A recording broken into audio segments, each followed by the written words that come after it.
Surabaya Mengaji. Yuk, dukung dakwah Surabaya Mengaji. Salurkan harta terbaik Anda untuk operasional dakwah.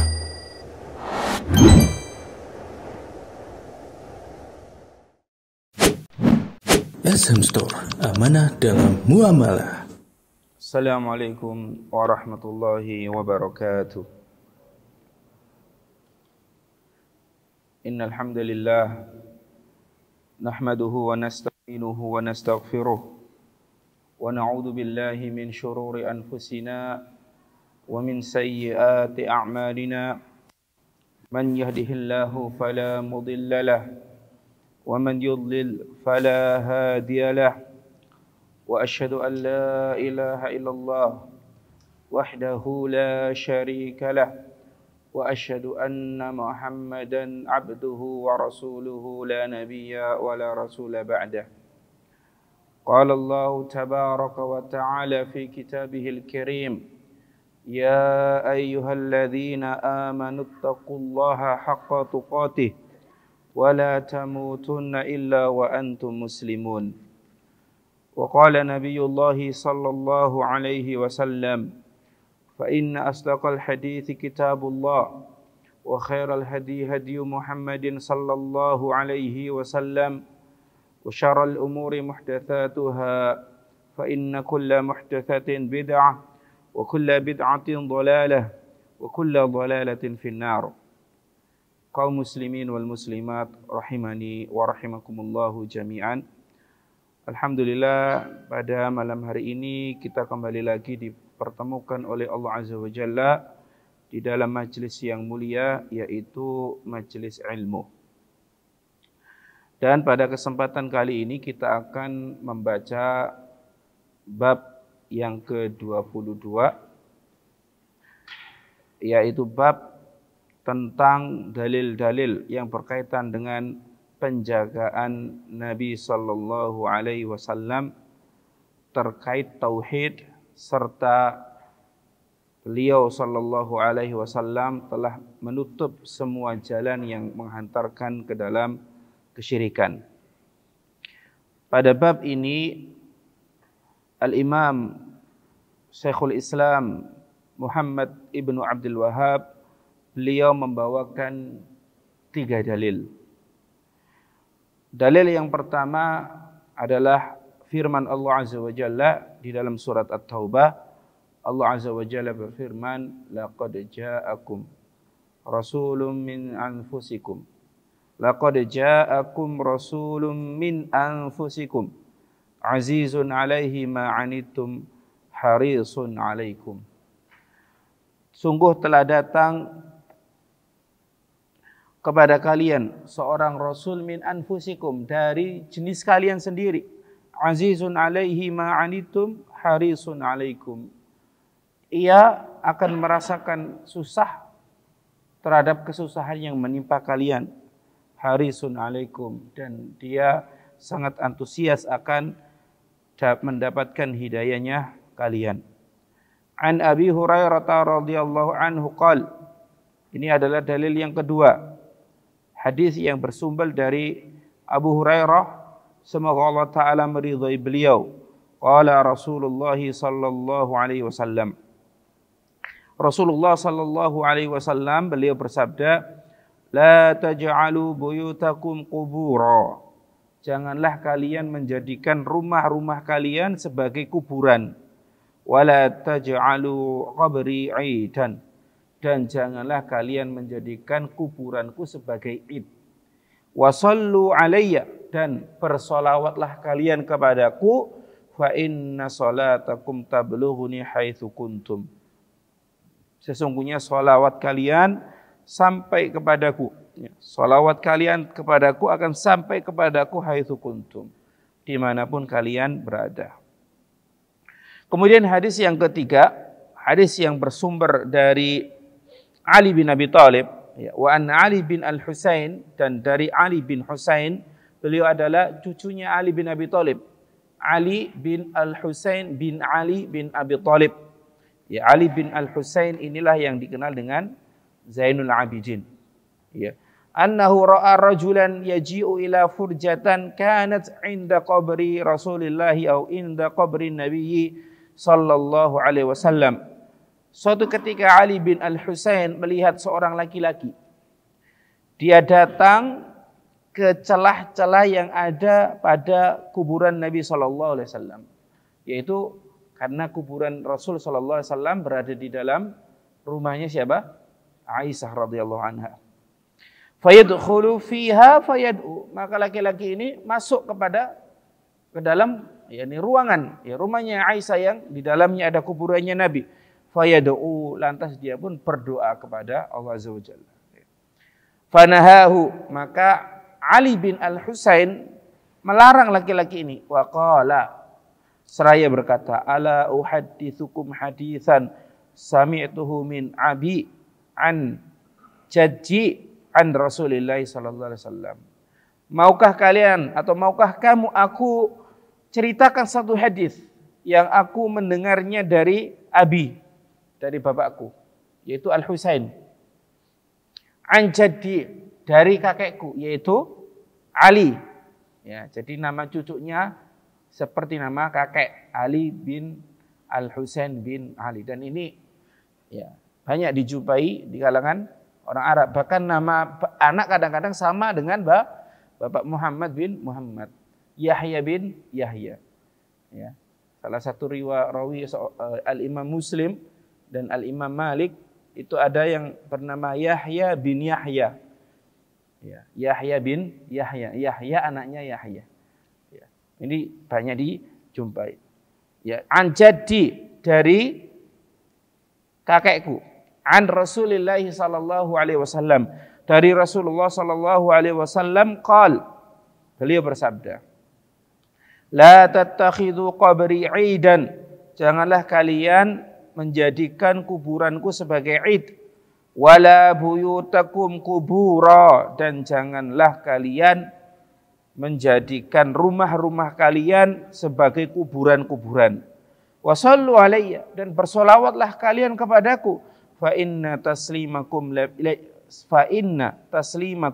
la yablughuni aina kuntum, maka sesungguhnya salam kalian kepadaku akan sampai kepadaku dimanapun kalian berada.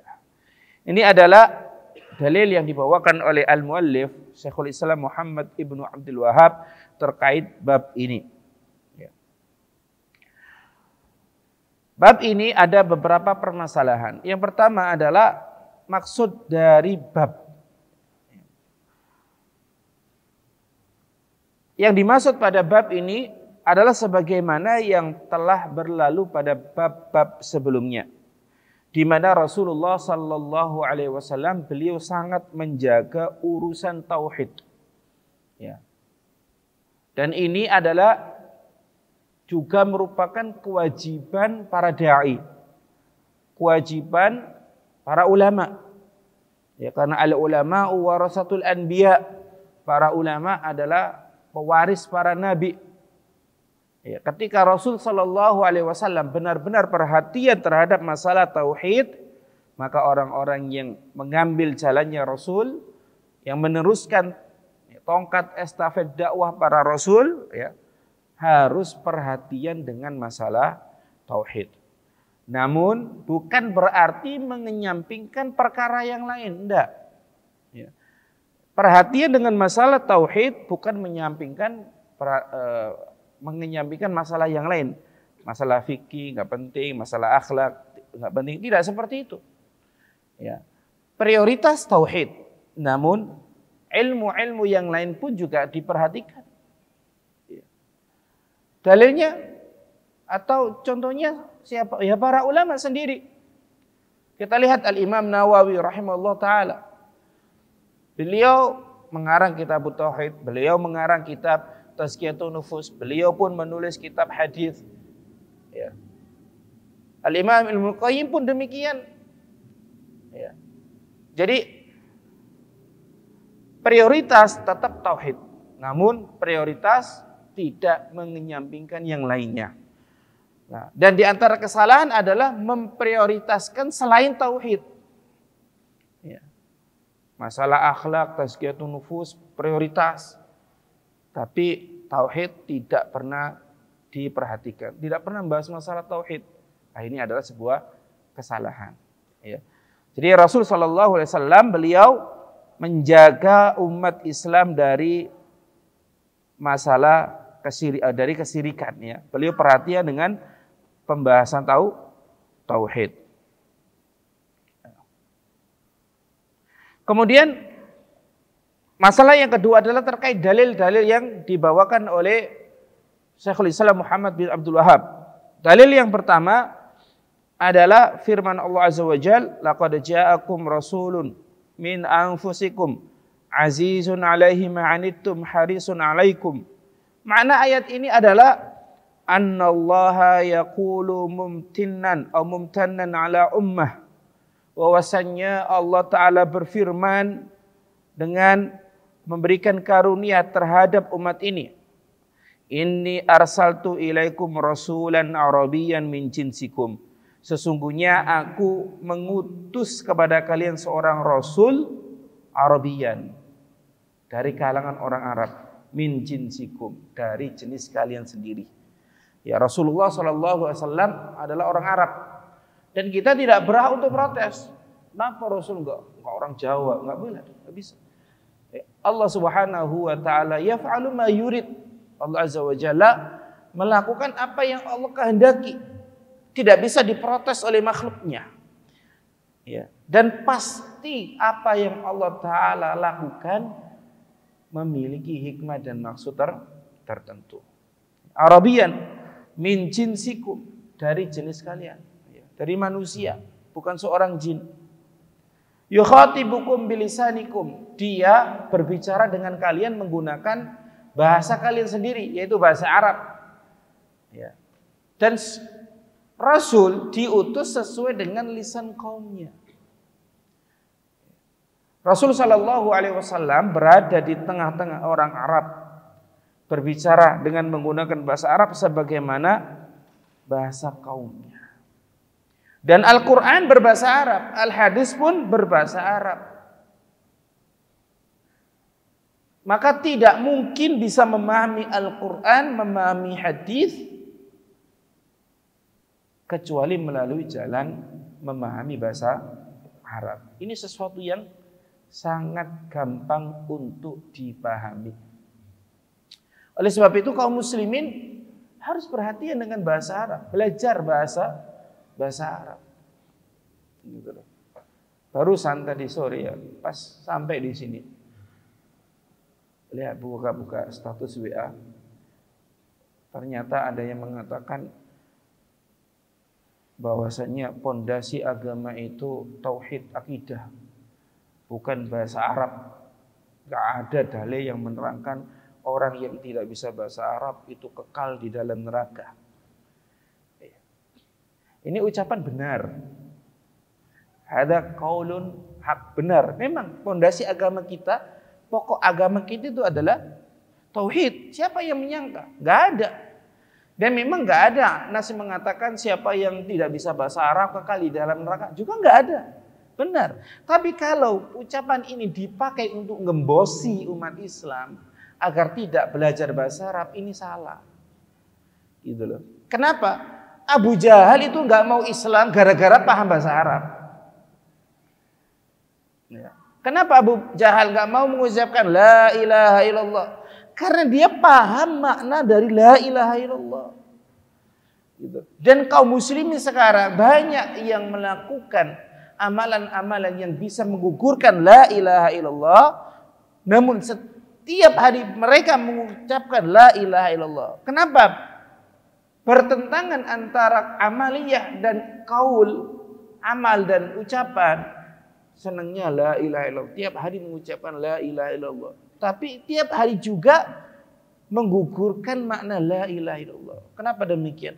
Karena tidak paham bahasa Arab. Gitu. Ya. Jadi ucapan tadi, ucapan yang hak yuradu bihil batil, ucapan yang benar tapi diinginkan darinya itu adalah kebatilan. Dan kalau kita lihat sejarah dari ya dari firqah-firqah yang ada, firqah-firqah yang sesat. Sebab utamanya adalah tidak paham bahasa Arab. Ya. Firqah yang sesat ini ya muncul setelah imtizajul muslim bil ajam. Setelah futuhat, penaklukan yang luas dan kaum muslimin bercampur dengan orang ajam. Ya, kaum muslimin yang saat itu adalah kalangan Arab, orang Ansor, Muhajirin yang Arab. Ya, kalau bahasa kita Arab gotek ya. Benar-benar Arab, lisannya bahasa Arab, paham bahasa Arab. Kemudian apa? Menaklukkan daerah-daerah ajam yang tidak berbahasa Arab. Sehingga terjadi apa? Percampuran, ada pernikahan antara muslim Arab dengan muslim ajam. Ya. Kemudian melahirkan anak. Nah, anaknya ini sudah berbicara atau berkomunikasi dengan dua bahasa. Bahasa Arab, bahasa ayahnya, bahasa daerah, bahasa ajam, bahasa ibunya. Sehingga apa? Sehingga tentu pemahaman bahasa Arab sang anak tidak akan sama dengan bahasa Arabnya sang ayah. Berarti semakin jauh, semakin jauh. Sehingga apa? Mereka memahami Al-Quran dengan standarisasi bahasa mereka. Bukan standarisasi bahasa waktu turunnya Al-Quran. Ya. Jadi kalau mau memahami Al-Quran dengan bahasa Arab, ya, bahasa Arab standar apa? Standar waktu turunnya Al-Quran. Bukan standar setelah masa-masa tersebut. Gitu. Makanya apa? Muncul akidah yang mengatakan Al-Quran itu makhluk. Dalilnya apa? Inna ja'alnahu Qur'anan Arabiyyah. Sesungguhnya kami menjadikan Al-Quran ini dengan berbahasa Arab. Menjadikan kan berarti menciptakan makhluk. Nah ini standar bahasa Arab. Yani setelah tercampur dengan bahasa selain Arab. Ya, gitu loh. Ya, jadi Rasul Shallallahu Alaihi Wasallam beliau berbicara dengan para sahabat beliau, dengan umat beliau menggunakan bahasa Arab. Wa aidan huwa min khalisil Arab, dan dia juga orang Arab asli. Beliau ada keturunan Nabi Ibrahim alaihissalam, ya, dari anak beliau Ismail. Falam yusibhu min wiladatil jahiliyati syai'un. Rasul sallallahu alaihi wasallam tidak pernah melakukan amalan jahiliyah. Ya, beliau tidak pernah sujud di hadapan berhala, tidak pernah minum minuman keras.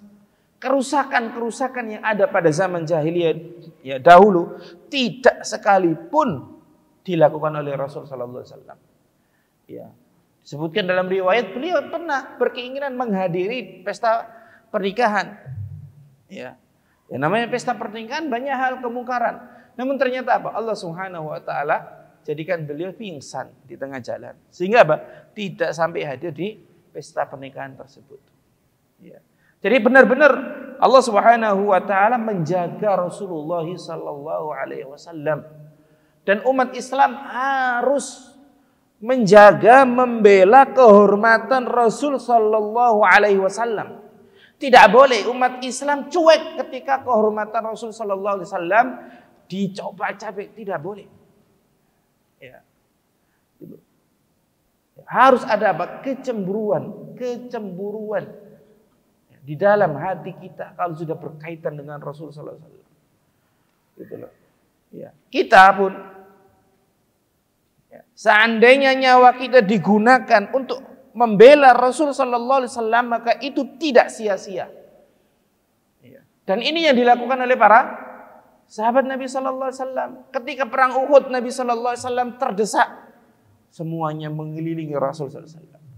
Menjadi bentengnya Rasulullah sallallahu alaihi wasallam. Berkorban ya, untuk membela Rasul sallallahu alaihi wasallam dengan apapun, dengan harta, dengan jiwa, ya. Semuanya pengen membela Rasul. Ya. Ketika Rasul sallallahu alaihi wasallam hijrah ke kota Madinah, ya, para sahabat dari kalangan Ansor memberikan hadiah kepada Rasul sallallahu alaihi wasallam. Ya. Kemudian ibunya sahabat yang mulia Anas bin Malik datang kepada Rasulullah SAW sambil membawa Anas bin Malik. Dan mengatakan, ya Rasulullah, aku tidak punya apa-apa untuk kujadikan hadiah kepadamu, atau untuk aku jadikan hadiah untukmu, kecuali anak ini. Jadikanlah dia pembantumu ya Rasulullah. Saat itu Anas bin Malik umur berapa? 10 tahun. Ya. Berbondong-bondong ingin apa? Mengabdi kepada Rasulullah SAW. Maka sikap seperti inilah yang harus kita warisi dari mereka. Ya, gitu. Ingin mengabdi, mentaati Rasulullah SAW. Ya. Jadi Rasulullah SAW suci. Maka nggak benar orang-orang yang mengejek Rasulullah SAW, nggak terurus ketika masa kecil, rembes, ya kamu. Rasulullah SAW enggak. Kok mengkiaskan dengan kebanyakan orang. Ya. Kok dikiaskan dengan orang yang biasa. Katanya cinta Rasul, tapi ucapannya tidak dijaga berkaitan dengan Rasulullah SAW. Cinta macam apa? Cuma mengaku, kullun yadda'i waslan bilailah, wa lailatu la tuqiru bidzak. Semua orang ngaku-ngaku cinta kepada Laila, aku cinta Laila, aku senang sama Laila. Semua orang ngaku. Ya, ngaku punya hubungan spesial dengan Laila. Wa lailatu la tuqiru bidzaka. Tapi Laila enggak pernah ada yang Laila tidak ngakui sedikit pun. Ya. Laisa sya'nu an tuhib walakinna sya'na an tuhab. Ya. Yang ya urusannya itu bukan kamu mencintai. Semua orang aku mencintai. Tapi ya, yang terpenting itu adalah kamu dicintai. Ya. Yashukku alaihi ma yashukku alaikum. Rasulullah sallallahu alaihi wasallam itu merasa berat apa-apa yang menimpa kaum muslimin. Walihadza bu'itsa bil hanafiyyati sama. Oleh sebab itu Rasul sallallahu alaihi wasallam diutus dengan al-Hanafiyah atau al-Hanifiyah, yakni ajaran yang murni, ya. Ajaran yang jauh dari kesyirikan sama, namun mudah. Ya. Gak ada dalam ajaran Islam ini sesuatu amalan yang susah, gak ada. Gak ada. Sholat kalau nggak bisa berdiri, duduk. Kalau nggak bisa duduk, berbaring. Nggak bisa berbaring, terlentang. Ya, gitu. Nggak bisa menggerakkan, ya pakai isyarat. Ya, baru kalau sudah nggak bisa apa-apa, disolati. Nah sudah. Ya, gitu. Puasa, kalau sakit, ya memang nggak bisa puasa, boleh untuk tidak berpuasa, diganti dengan hari yang lain. Safar pun demikian. Kalau puasa safar boleh berbuka, ringan, nggak ada yang berat. Semua ibadah di dalam agama Islam itu bisa dilakukan oleh orang yang kaya, orang miskin, semua bisa dilakukan. Kecuali memang hal-hal yang berkaitan dengan maliyah, zakat, gitu loh, sedekah. Ini hanya bisa dilakukan oleh orang-orang yang punya kelebihan harta. Tapi apakah orang miskin berdosa? Jawabannya enggak berdosa. Karena apa? Karena sudah di luar batas kemampuan. La yukallifullahu nafsan illa wus'aha. Allah tidak membebani seorang jiwa di luar batas kemampuannya. Ini dalam bab melaksanakan, bukan dalam bab meninggalkan. Ya, jangan sampai salah dalil. Fattaqullaha mastata'tum. Bertakwalah kepada Allah semampumu. Kok enggak berhenti minuman keras? Fattaqullaha mastata'tum. Nah, ini salah. Ya. Ini salah. Dalil fattaqullaha mastata'tum la yukallifullahu nafsan illa wus'aha. Ini untuk ya, ibadah berupa al-amal. Bukan meninggalkan. Karena ibadah itu ada dua. Ibadatul amali wa ibadatul tark. Tidak minuman keras. Ibadah atau tidak? Ibadah. Jenisnya al-amal atau meninggalkan. meninggalkan. Salat ibadah atau tidak? Ibadah. Jenisnya meninggalkan atau melaksanakan? Melaksanakan. Nah, kalau melaksanakan fattaqullaha mastata'tum. Gitu loh. La yukallifullahu nafsan illa wus'aha. Itu melaksanakan. Kalau meninggalkan enggak ada, karena semua orang bisa meninggalkan. Ya. Mau minuman keras, tergerak untuk minuman keras, sudah tidur aja, beres kan? Beres. Enggak ada fattaqullaha mastata'tum. Dan pada hakikatnya gampangan meninggalkan daripada mengerjakan. Gitu loh. Karena meninggalkan itu tidak melakukan apa-apa, diam saja sudah. Gitu. Kalau mengerjakan itu melakukan sesuatu. Ada energi yang harus disiapkan, yang harus diberikan. Tapi kenapa kok kadang lebih susah meninggalkan daripada mengerjakan? Atau kita anggap mengerjakannya susah, meninggalkannya susah. Jawabannya adalah karena ketika melaksanakan itu tidak sesuai dengan syahwat kita. Ya, tidak sesuai dengan syahwat kita. Tapi kalau ketika mengerjakan itu tidak sesuai dengan syahwat kita. Adzan lagi enak-enak ngopi. Kira-kira enak mana? Berhenti ngopi, sholat atau terus ngopi? Ya, enak mana?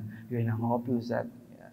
Sesuai dengan syahwat ya, makanya berat tinggalkan kopi, kemudian sholat. Ya, berat, tidak sesuai dengan syahwat. Enak mana? Tidur sama begadang. Ayo, enak mana? Enak tidur. Tapi kenapa ada orang kuat begadang nonton bola? Sesuai dengan syahwatnya. Gitu loh. Padahal kalau sama-sama begadang, ini nonton bola, ini sholat malam, sama-sama begadang toh, iya kan? Kenapa ketika sholat malam nggak kuat, nonton bola kok kuat? Karena nonton bola sesuai dengan syahwat. Adapun sholat itu nggak sesuai dengan syahwat kita. Gitu loh. Nah, ini kuncinya. Makanya kita sangat butuh pertolongan Allah Subhanahu wa taala agar kita diberi kekuatan untuk bisa menaklukkan nafsu kita. Innan nafsa la ammaratun bisu. Karena nafsu itu sungguh memerintah kepada hal-hal yang buruk. Ya. Wa kana syari'atuhu asmaha syara'ifil amal. Gitu. Syariatnya Rasulullah SAW itu adalah syariat yang paling mudah untuk dikerjakan. Dahulu ya, di antara syariatnya Nabi Musa itu kalau mau tobat harus apa? Bunuh diri. Nah, gitu loh. Syariat kita nggak perlu, ya. Gitu loh. Kalau mau tobat dari perbuatan dosa harus bunuh diri, ya berarti sudah selesai hidup kita. Gitu loh. Ya. Dan Allah Azza wa Jalla Maha Pengasih. Ya. Allah Subhanahu wa taala penyayang terhadap hamba-hambanya. Berapa kali kita berbuat dosa? Berkali-kali. Berapa kali kita taubat? Berkali-kali. Tapi tetap meskipun seorang hamba, seorang manusia dosa tobat, tetap Allah mengampuni dan Allah tidak mencabut nikmatnya. Gitu loh. Tetap. Ya, kalau manusia enggak. Gitu loh. Tahu saja kesalahan kita. Tahu aja. Seketik wes sudah diendeng itu. Ternyata ya, bahasa Jawa tibae ya. Diingat-ingat. Kemudian tahu kesalahan yang lain, diingat-ingat lagi.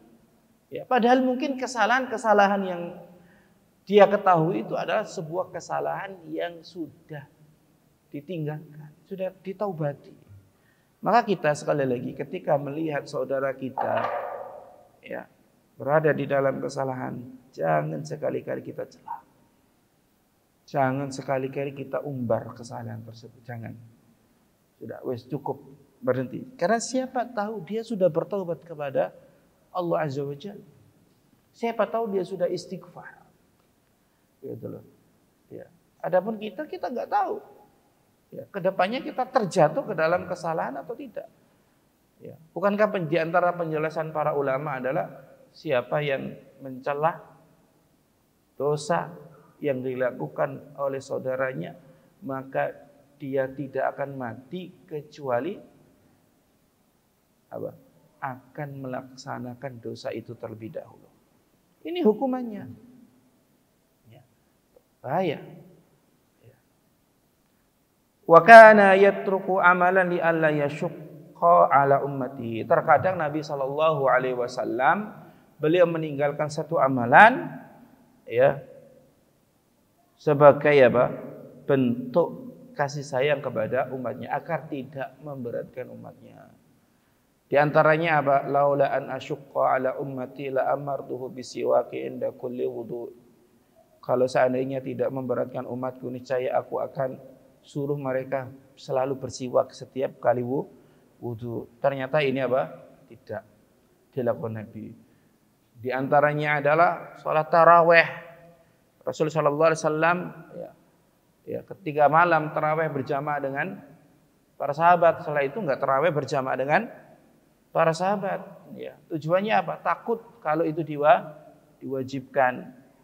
Ya, di antaranya adalah Rasulullah sallallahu alaihi wasallam ketika memerintah haji, kemudian ada sahabat Nabi sallallahu alaihi wasallam bertanya, "Afikuli amin ya Rasulullah?" Apakah setiap tahun?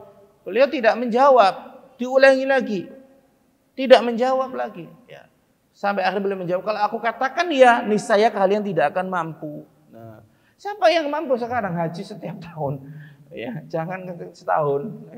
10 tahun sekali aja belum tentu. Hanya orang-orang yang memang Allah Ta'ala beri keluasan. Sekarang itu kalau tidak salah Pak, itu nunggunya 30 tahun. Ya, jadi yang umur 30 tahun, ya sekarang umur 30 tahun, daftar, berangkatnya itu 60 tahun. Itu pun kalau diberi umur oleh Allah Azza wa Jalla. Ya. Bayangkan kalau seandainya haji itu wajib seperti sholat. Ya, bayangkan. Nggak ada yang mampu.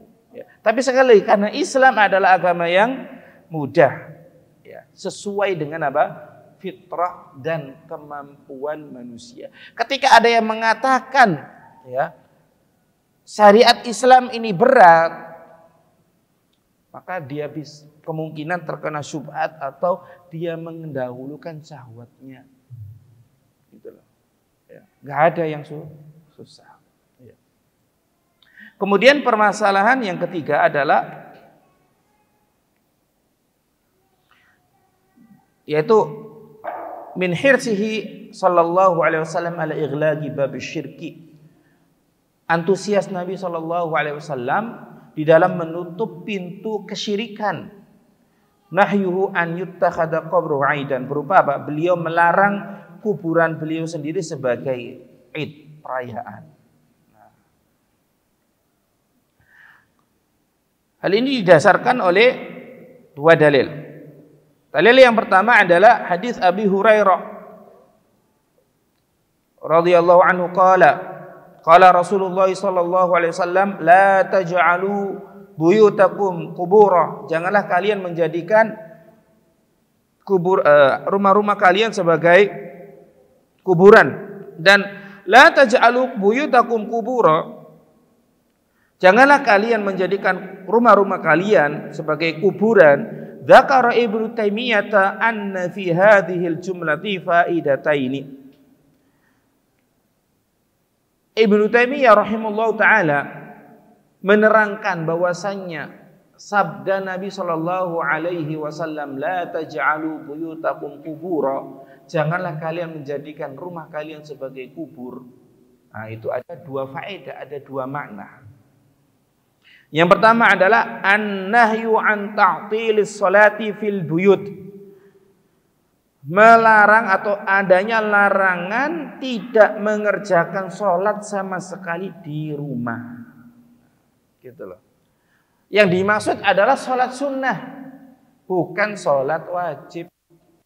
Kalau sholat wajib di masjid, kalau sholat sunnah di rumah, gitu. Dan sholat jamaah itu adalah sholat yang memang harus dilaksanakan di masjid dan harus nampak. Gitu loh. Jangan sampai ada alasan, akhi, kenapa nggak sholat di masjid? Anak takut riya. Nggak sholat di masjid takut riya misalnya. Ya ini alasan yang salah. Ya namanya sholat jamaah pasti apa? Kelihatan. Gitu. Baru ketika sholat sunnah yang lain, ya, itu afdolnya dilaksanakan di rumah. Sholat qabliyah, sholat ba'diyah, sholat tahajud, sholat malam, gitu. Ya. Maka jangan sama sekali rumah tidak dipakai sholat, gitu. Gelap kalau rumah tidak dipakai sholat. Gitu. Li'alla tushbiha al-qubura, supaya rumah-rumah itu tidak menyerupai kubur. Ya. Fa amara bi taharril ibadah fiha, maka Rasul memerintahkan untuk ya memakmurkan rumah dengan ibadah kepada Allah Subhanahu wa taala. Salat, baca Al-Qur'an gitu. Ya. Jangan sampai rumah enggak pernah pakai salat, enggak pernah pakai baca Al-Qur'an gitu. Nah, ini kesalahan. Kemudian yang mana yang kedua? Azan dulu ya.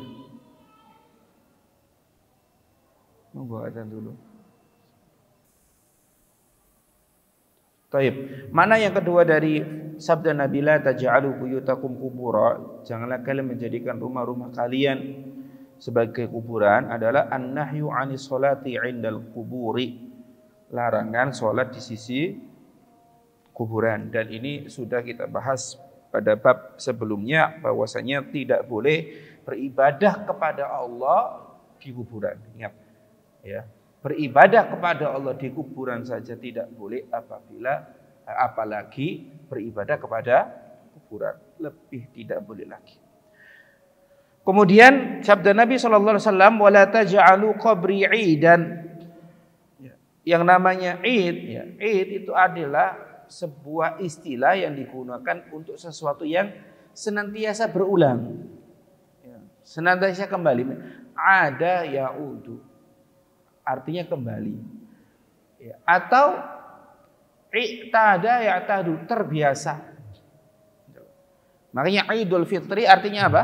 Kembali berbuka. Ya.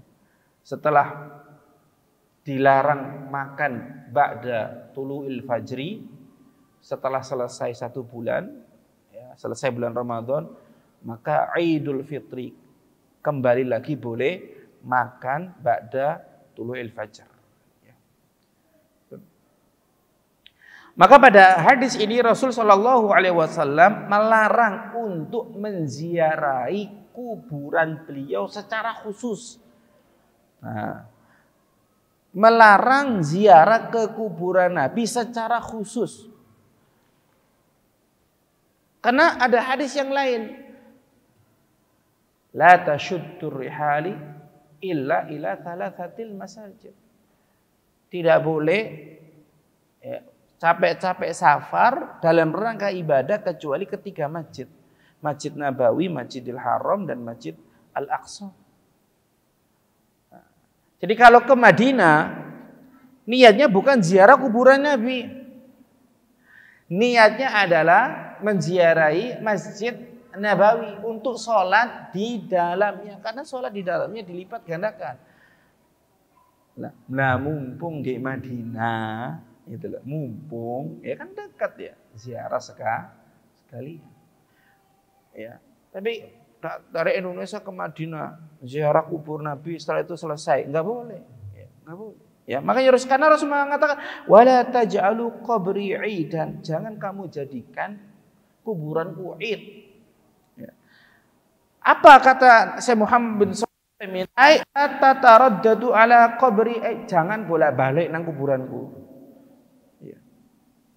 Wala ta'tadu dzalik, dan jangan apa?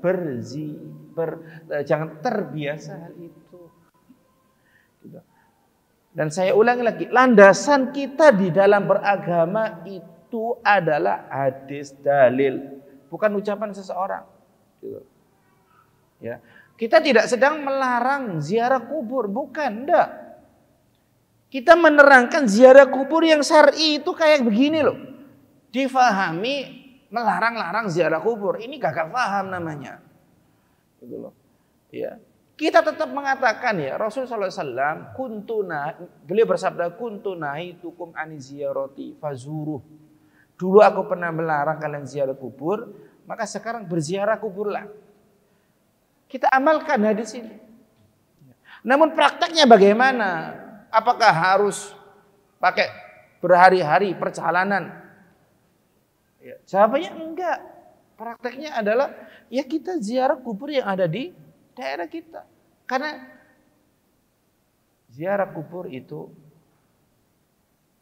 tujuannya cuma dua. Mengambil ibrah, ya, atau yang kedua adalah mendoakan si mayit. Selesai, nggak ada yang lain, gitu loh. Dan ini pun berlaku pada kuburannya Rasulullah SAW. Tidak memaksudkan ke kota Madinah untuk menziarahi kubur Rasulullah SAW. Karena ini bertentangan dengan la tasyuddu rihal. Namun ketika seseorang ke kota Madinah, ya kebetulan ya tujuannya adalah sholat di Masjid Nabawi karena ada dalilnya, ya, untuk mengejar keutamaan sholat di situ, ya sekalian, gitu loh. Tujuan utamanya bukan ziarah, tapi ikut ya hukumnya ngikut. Nah ini. Sawa'un qayyaduhu bisanatin aw syahrin awil usbu. Sama saja dikaitkan dengan setahun, pokoknya setahun sekali saya harus menziarahi kuburannya Nabi. Ya. Awil syahr atau setiap bulan. Awil usbu atau setiap minggu. Nah, ini tidak ada tuntunannya, ya.